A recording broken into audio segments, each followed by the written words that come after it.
नमस्कार मित्रों, ताजा समाचार सुनने के लिए मेरे न्यूज चैनल को सब्सक्राइब कर लीजिए। यह है बिहार की सलोनी, वायरल गर्ल है, बहुत सुंदर गाना गाती है। और ये है आरती न्यूज वाले मनीष जी और ऐश्वर्या झा।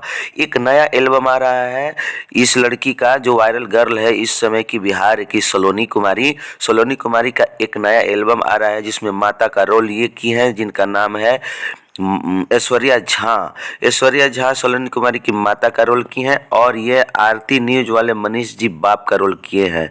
बहुत सुंदर गाना है दहेज प्रथा पे, जबकि आप लोग जानते हैं कि दहेज प्रथा पे गाना बहुत ज़रूरी था। इसलिए सलोनी बोल रही है कि देखिए, मैं गाना गाई हूँ कि काली लड़की नहीं होती है, काला दहेज होता है।